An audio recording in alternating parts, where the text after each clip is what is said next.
Now let's cross to the Leader Sports Desk for the latest local footy news with Tim and Chris.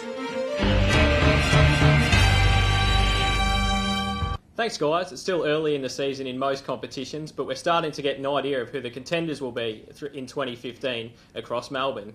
Two of those sides and their star forwards took centre stage in the Essendon District Football League last week. Tell us about what happened, Chris. Yes, Tim, there was a couple of very big goal hauls from a couple of former AFL forwards in the EDFL last weekend. We've mentioned him on here before, but former North Melbourne forward Ben Warren was on fire as Pascoe Vale had a 121-point win over Northern Saints last weekend. Warren kicked 10 goals, but that effort was eclipsed by former Essendon forward Kyle Reimers, who kicked 12 goals for Aberfeldy in a 107-point triumph over Maribyrnong Park. 8 of Reimers' goals came in the last quarter of that match to make for his best goal-kicking haul since joining the club last year, but it was his second efforts and pressure that he applied that had coach Adam Potter most impressed. Moving on, there was a real heartwarming story out of the Nepean Football League on the weekend too, Tim. There certainly was, Chris. The image of Dramana champion Adam Hunter walking out to play against Pearcedale last week alongside his children will surely go down as one of the most heartwarming, as you said, of the 2015 season. Hunter returned to the field for what is expected to be his last Nepean League match just days after receiving another setback in his battle with cancer. The Tigers lifted for one of their top clubmen, coming from behind, to win by 24 points. We wish Adam, his family and the club all the best as they continue to rally around him.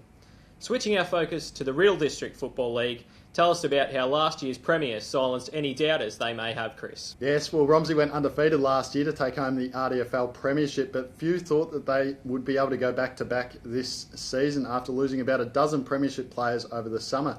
3 games into the new season, though, it seems the Redbacks are certainly capable of challenging once again.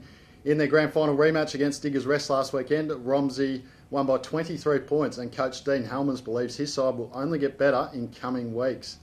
Now, Tim, it's always good to hear about teams breaking lengthy winning droughts, and there was another one last weekend.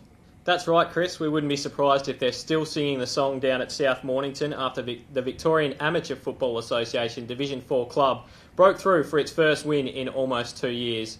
It was a day of celebration for the club with both their seniors and reserve sides breaking through for rare victories against Chadstone. The seniors winning by 69 points, certainly putting an exclamation mark on their return to the winners list.